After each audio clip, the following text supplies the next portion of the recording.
And welcome down to another episode of Shop Talk here at Page 3's Game Zone. Today we're going to be taking a look at the Justice League DC Dice Masters game, the very first DC expansion for the Dice Masters collectible dice building game. The contents of the starter set are particularly what we're going to be taking a peek at here today. You get 3 each of several different characters out of the 138 card set. First, we'll take a peek here at Batman. 3 different versions costing $4, $5, and $5.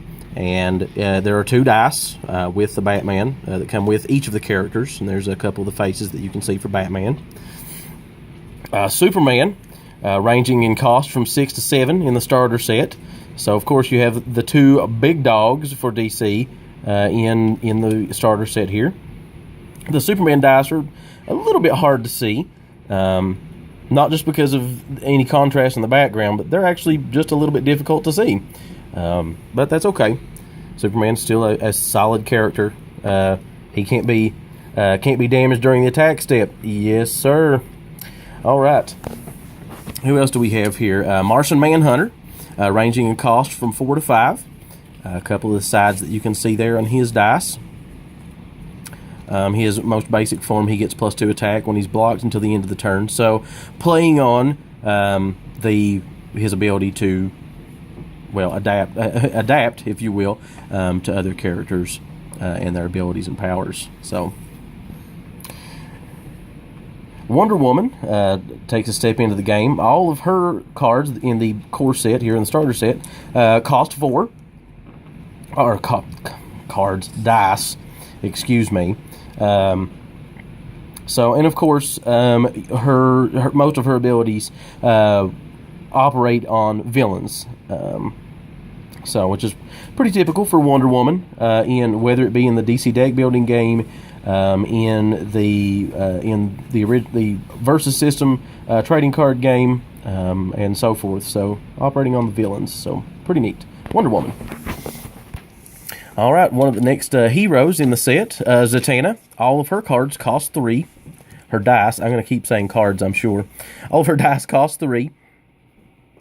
Some pretty neat abilities, allowing you to manipulate dice from your bag, your KO pile, and so forth. So it's pretty neat, especially for a 3-cost character. Then we also have Green Arrow. His going cost from 4 to 5, and some direct damage and spinning abilities on his cards. All right, that rounds out the heroes, and now we'll take a look at the villains in the set, in the starter set. We've got Deathstroke, ranging in cost from 4 to 5. His basic ability, Slade Wilson, has Regenerate, so that may be a new keyword to this set. I'll have to admit that I'm not familiar with the Dungeons & Dragons and Yu-Gi-Oh! Set, so it's very possible that Regenerate was in one of those sets. Anyway, but his abilities is mostly function off whether or not he gets KO'd, as you can see there. And then the final villain, of course, none other than the Darkseid, ranging in cost from 4 to 6, and working on a variety of different ways, useful things for him, attack and defense buffs, dealing direct damage, and then also when he gets KO'd has abilities there. All right, so that rounds out the characters. We'll take a look at the basic action cards that are included in the set. They range in cost from 2 to 5. Casualties is probably the most intriguing one for me, costing 2, again, allowing you to not, KO a sidekick. It's a really sweet ability for only a cost of 2 per die. So, as you can see there, save civilians and vulnerability. And vulnerability. I did not say invulnerability. I said and vulnerability. Anger Issues and Phantom Zone. Anger Issues giving you the ability to overcrush. So, that's pretty neat. And then the last little bit here, we've got some more cards that cost 4. Villainous Pact, Righteous Charge, Pick Your Battles. And I'm sorry I'm a little shaky today. I'm normally a little more sure-handed than this on the camera. And then finally, Fist of Fury, and then the lone cost 5 basic action card Shockwave that allows you to knock out all level 1 characters. So, of course, Superman being on that one to lay the smackdown.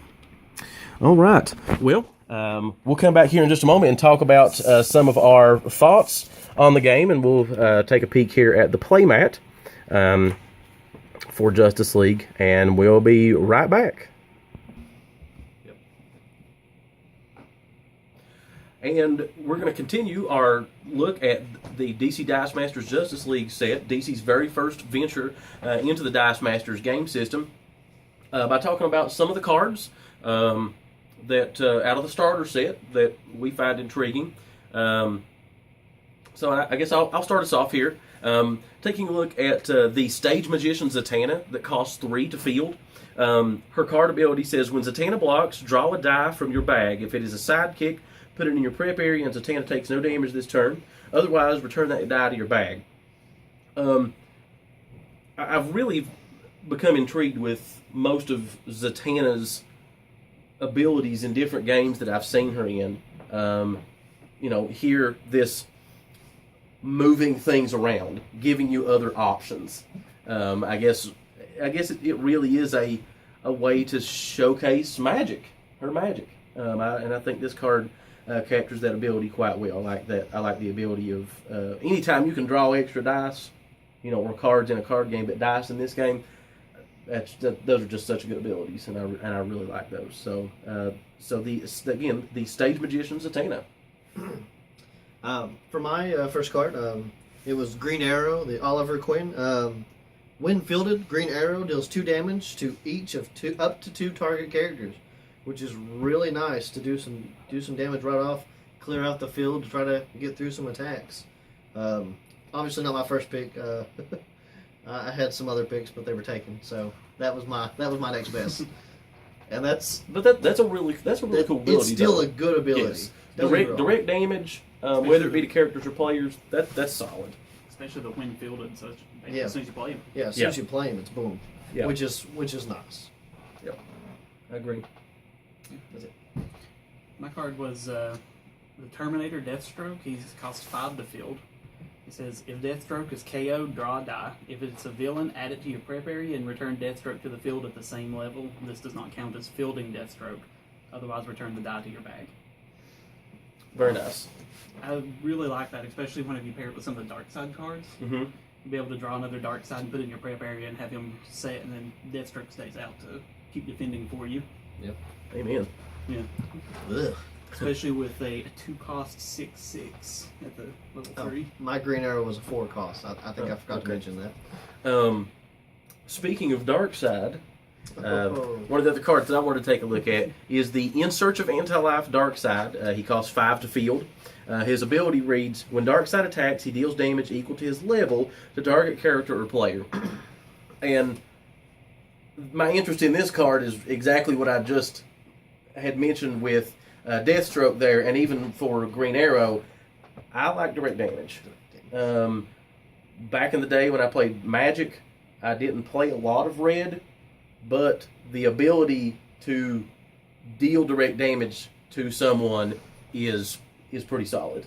So the In Search of Anti-Life Dark Side, I really like.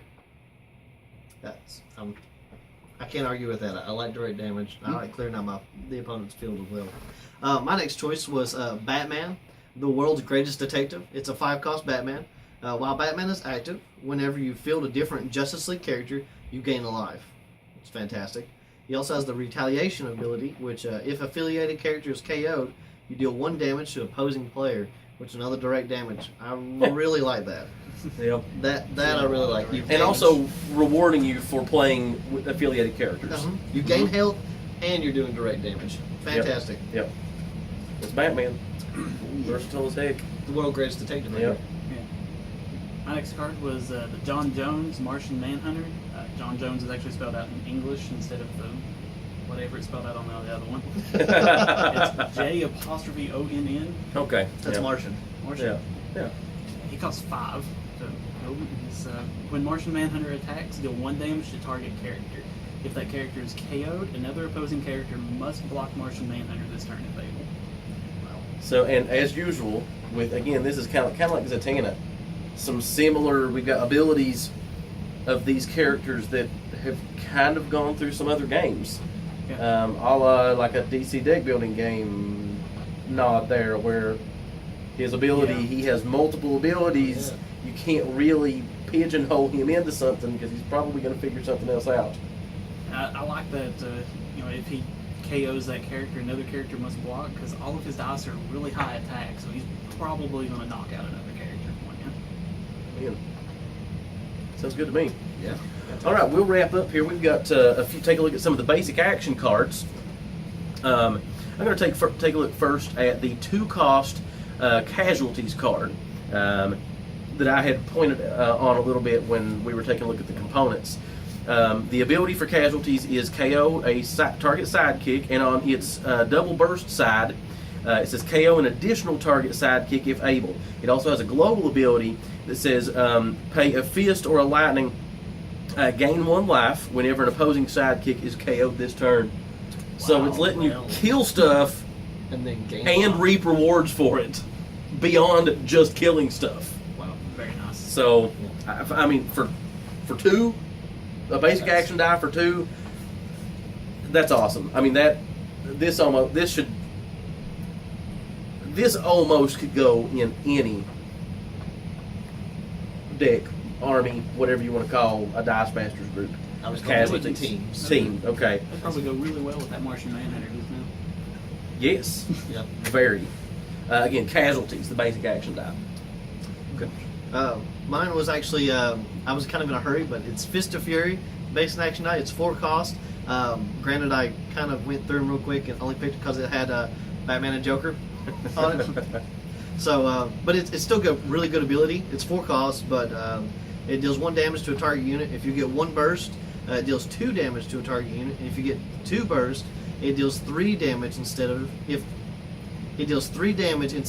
that player has a villain in play. So that's actually not bad to do 3 damage to someone. Again, that's something where you can clear out the field, and I believe that one actually does it to the player. So there's that direct damage again. Yep. I'm starting to notice pattern Yeah. on all my stuff. Yep. Great damage. And I just realized I've been saying cost to field. No, It's purchase. cost to purchase. Purchase. It's as if I've never played this game before. Yep. Oh, well. Anyway, okay. Cody, you got the last action die there. Yeah, the one I picked up was Vulnerability. It costs 3 to purchase, and it's choose an opposing character. If you damage that character this turn, KO it. Draw a die from your bag and place it in your prep area. Wow. And I kind of picked that one because it was really nice with Martian Manhunter. Yes, a lot of these cards seem to work well with Martian Manhunter. Imagine that. Yeah. Yeah. Okay, there's a lot of stuff, a lot of really cool cards in it, just in the starter set. So even if you're not interested in buying booster packs, which $1 a pack MSRP, Yeah. as we've mentioned before, I mean, come on, it just doesn't get. It might as well be free. Okay. I mean, I can afford them. Even Aaron can afford them. Yes, but just purchasing the starter set of any of the Dice Master sets gives you a really fun game right out of the box. Yeah, absolutely. Up to 2 players. Yes. So this definitely is, in my opinion, a no-brain purchase, a no-brainer for anybody that's interested in Dice Masters, that's purchased any of the Dice Masters, whether it be one of the Marvel sets, Yu-Gi-Oh, or Dungeons and Dragons. This is a lot of really fun stuff. Of course, in my opinion, beautiful new 52 style artwork Oh yeah. on the cards and stuff. The starter sets, which include everything like Aaron mentioned for 2 players. You get 38 cards and a total of 44 dice. Yes. Yeah. So, and of course the 2 crappy paper dice bags, but that's okay. The trick-or-treat bags. Yes, you can. There's other dice bags available in the game. So, but $15 MSRP on the starter sets. Some of the other product available for the Justice League set. There's the magnetic. Well, I'll just throw it down there. The magnetic setup team boxes, and the playmat, which you got to take a little peek at earlier. Really a gorgeous playmat. Yeah. Colors and design, but they still have not included the play this turn dice. area. Used dice. Yeah, for your on the playmat. Yeah. I think that's a big mistake on WizKid's part. It's a game rule that was introduced after the game began, so I understand the first playmat not having them, maybe even the second playmat not having them. This playmat, it's inexcusable. Which I haven't read this, but I still don't think it's in the rule books yet. Okay. As far as I can tell. And maybe not. But regardless, that's everything that I've read says that it's a thing. That's what I've been just told. to prevent abuse of a few particular dice. So, Xavier. okay. So, all right. But outside of that, I mean, it's WizKids. It's top notch. Yep. On this one. I'm more of a Marvel person myself, but it's a pretty sweet set. Yep. Yeah. Yep. Definitely awesome. All right. Well, any other final thoughts for you fellas? It's pretty awesome that you can mix. You can finally have your DC versus Marvel, or even Marvel and DC team hookup. So Getting the hookup. Yep. and I believe we're having a sale from the first day. Oh yeah. Well, I think we only have one booster display available. And that's actually just for packs because we've sold out of boxes on pre-order. Well, Wow. But the starter sets are on sale for $9.99 on release day. Again, that's Wednesday, April the 29th, 2015. And the magnetic dice boxes will also do a $5 discount on those to make those $14.99 for anybody that buys one tomorrow. So awesome. I think that's about it. That's all I got. Definitely check out DC Dice Masters, the Justice League set, and that wraps up another episode of Shop Talk down here at Page 3's Game Zone. We'll see you next time. Thanks for watching. All right.